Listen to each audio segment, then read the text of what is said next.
Okay, in this question we have a bag that contains 4 yellow balls, 4 green balls, 4 blue balls and 4 red balls. Die selects 3 of these balls at random without replacement, and we want to calculate the probability that the 3 balls selected are A, all the same colour. Okay, so part A. First thing I'm thinking is I want to know probability of all the same colour and what that means. So probability, the same colour,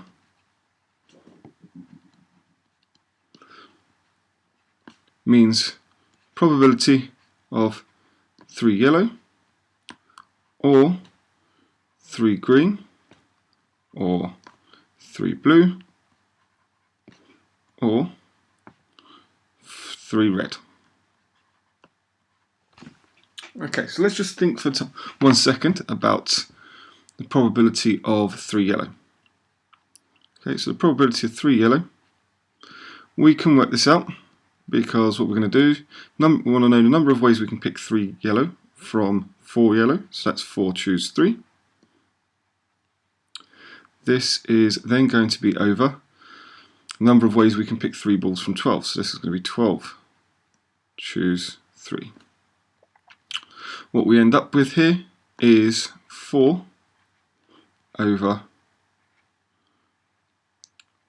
560.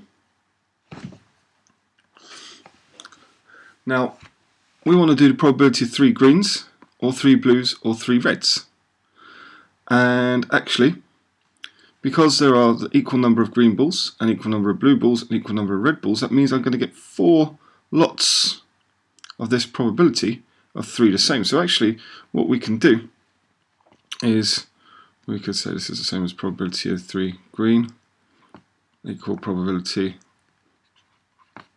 3 blue, and this is also equal to probability of 3 reds.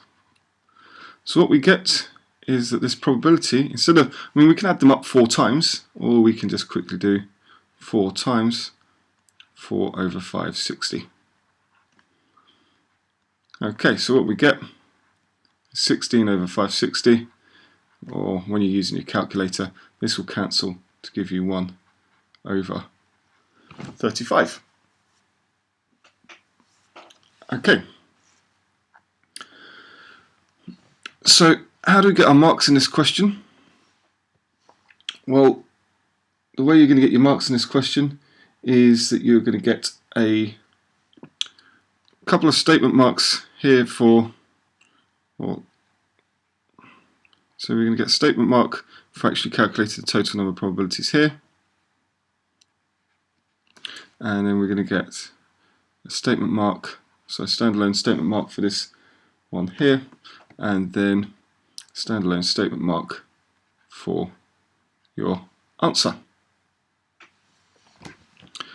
Okay, let's have a look at part B.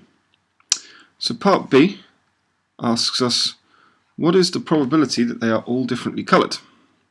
Now this is probably one of the trickier questions that you may face in the paper on combinations, but I'll talk you through it. So the probability that there are different colours. Okay, so there's a slightly different way of thinking about this. First of all, what I have to think about is for that first choice, there are 4 colours and I can choose any one of them. So I want to know the number of ways I can choose one colour from 4. So that's 4 choose 1. And then I want to combine this because I have to choose one colour and pick one ball.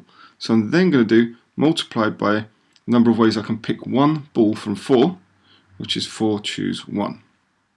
And this might not make 100% sense right now, but when I write it out in full, hopefully it will make a lot more sense. So then this is combined with, so I've got to now pick my second ball. For my second ball, I need to know the number of ways I can pick one colour from the 3 remaining. So for example, if I've picked the yellow first, I can only now pick from green, blue or red. So how many ways can I pick one colour from the 3 remaining? It's 3 choose 1.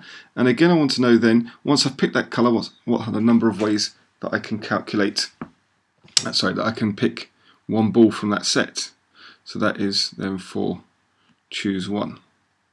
And then finally for the last ball, I have 2 possible colours that I can pick from, so the number of ways that I can choose one colour from those two, and I'm going to multiply that by exactly the same as I've done for the other two, the number of ways that I can pick one of those coloured balls from the 4 that I can choose from. And this is all going to be over the number of ways I can pick 3 balls from 12. Okay, now that might not make 100% sense at the moment. It's not as commonly used, certainly in the S1 paper for WJEC, this kind of approach with questions. But let's think about this now. 4 choose 1 times 4 choose 1 is 16. 3 choose 1 times 4 choose 1 is 12. And 2 choose 1 times 4 choose 1 is 8. And this is all over 560. So before I'm kind of doing this as an intermediary step. It's not strictly needed, but it's just to help explain the answer here.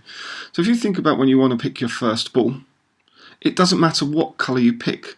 So the number of ways you can pick that first ball is there a choice of 16 possible balls.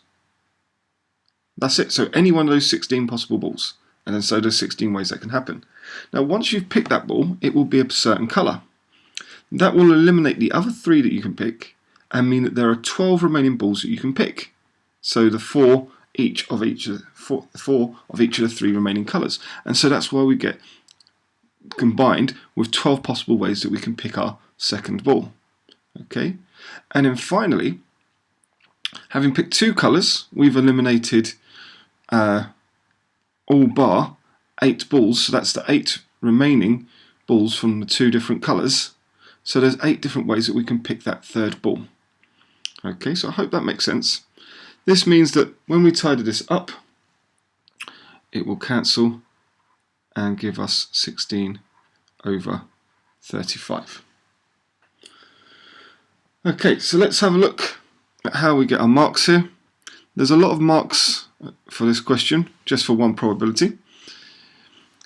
What we're going to get for this whole line along here is we're going to get the method mark and 2 accuracy marks. Actually, strictly speaking, it can be awarded for this line here if you've managed to reason that you can pick 16 balls followed by 12 balls followed by 8 balls all over that kind of 12 choose 3.